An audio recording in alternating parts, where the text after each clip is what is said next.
Hey there, ladies and gentlemen, and welcome back. I'm your host, PattSun, and today we're going to be taking a look at r/Surviving Infidelity, where OP's cheating ex finally got her karma. Let's begin. This is how I survived infidelity, posted by Reddit user Remarkable Panda.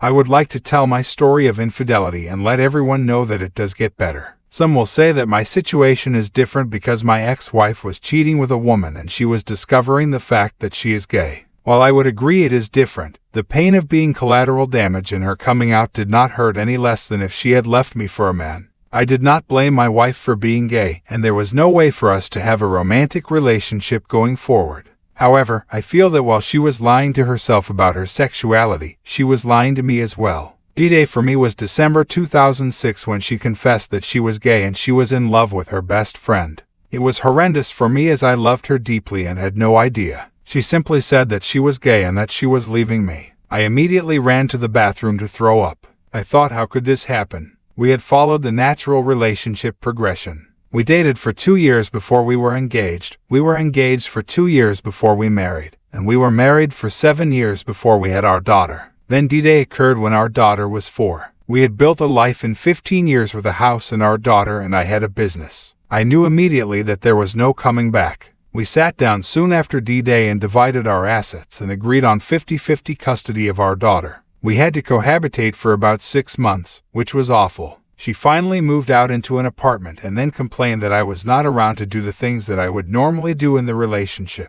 I had to set boundaries that would only include discussing the logistics and matters concerning our daughter. Aside from that, I went no contact. Luckily, I kept the house as it was in the same neighborhood I grew up in and my parents were very close by to help me. I stayed focused on my business and my daughter and tried to help her through the transition as much as possible. I now realize that having her to focus on was the best thing for me to deal with the pain. I also hit the gym and lost about 40 pounds. I did not start dating for over a year past D-Day. I did not feel ready. When I did start dating, the last time I had been on a date, the internet did not even exist. I quickly discovered dating apps and I loved it. It was so easy to date and meet for a drink or coffee. I averaged 4 dates a week. Only a few went to a second date to share a meal, but I enjoyed the process. I eventually met someone after about 6 months of dating. We hit it off. This time I threw caution to the wind. She moved in somewhat quickly after she became my girlfriend. She got pregnant 6 months later, and we wed a month before our daughter was born. I did not follow the rules and we celebrated our 14th anniversary earlier this year. I love her more than I ever thought possible. As for the first 6 months, it sucked. The person I thought I was married to did not exist. I felt like a widower rather than a divorcee when it was all said and done. It messed with my head as I tried to make sense of the past. The best cure, for me, was to forget about the past. Except that I was never going to get answers to some of my questions, and even if I did get them, it did not change the situation. It was best to focus on the present and the future. The best cure was to create new memories with friends, family, and/or a new significant. Over time, these new memories took over the old memories, and they had less effect on me. Today our daughter is in college and we continued with the 50-50 custody throughout.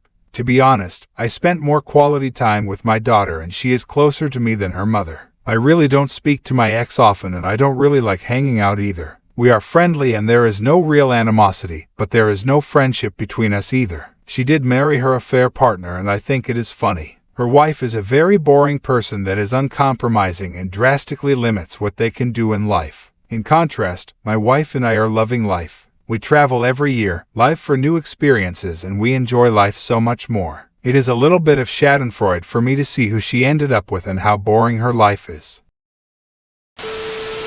OP, I'm glad that your relationship with your new wife is good and that your daughter is doing well. Also, congratulations on daughter number 2. It sounds like she has amazing parents.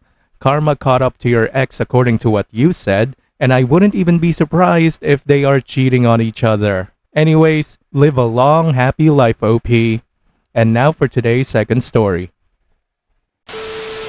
She is pregnant and I don't even know if I'm the father. Posted by Reddit user Little Bulva.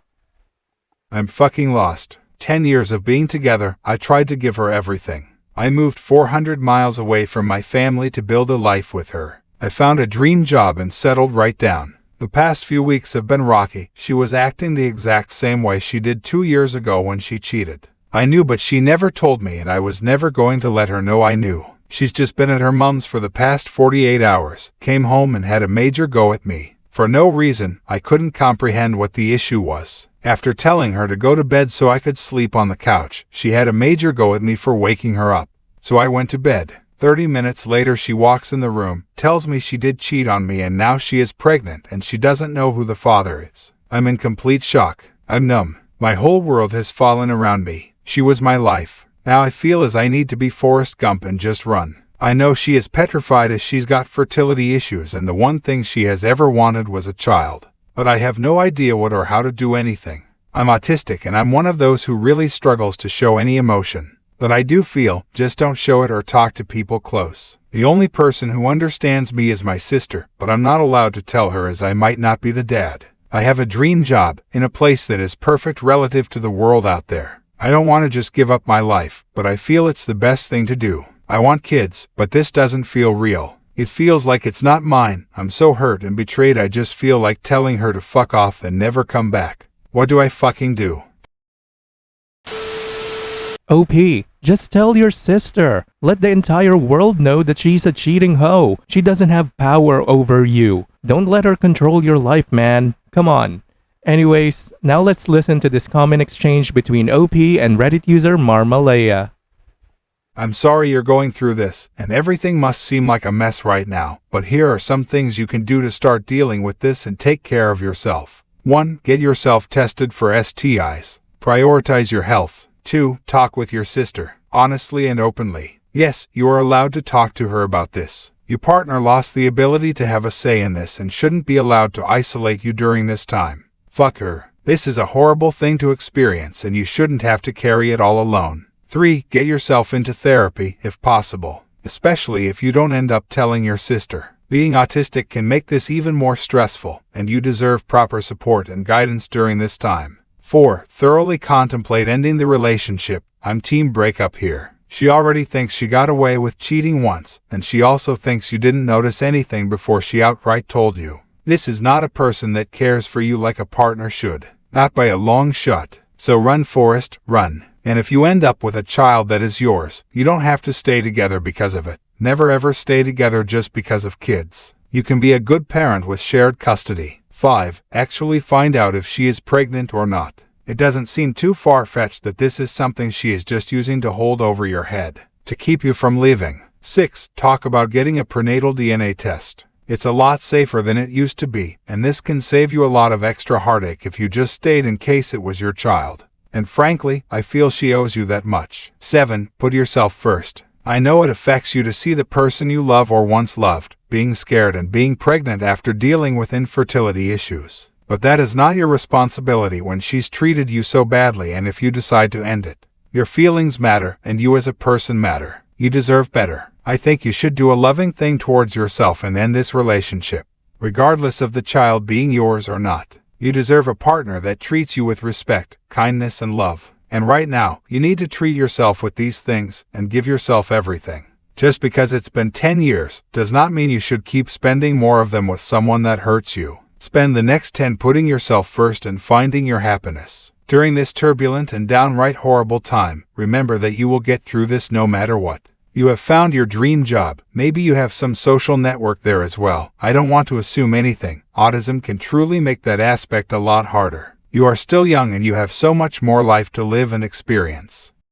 As you've guessed, I've got no one close. Nobody. I don't have any social groups. I had her. I am done with her. And it's fucking hard watching her, but I've shown her nothing. I can't even say I want to support her, as I don't know. I literally feel like leaving and cutting all ties, not even caring if it is mine. Which I'm shocked in myself in saying, but I feel that way right now. I'm broken to the point I have no idea what to do. I just want to sleep, wake up, and it was all a dream.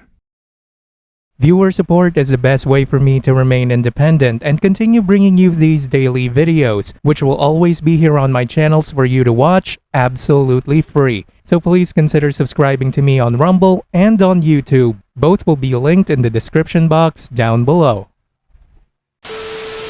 Thanks for listening, everyone. If you even somewhat enjoyed today's story, make sure to give this video a thumbs up, and if you really like it, consider subscribing to PattSun to never miss a future upload. Stay strong.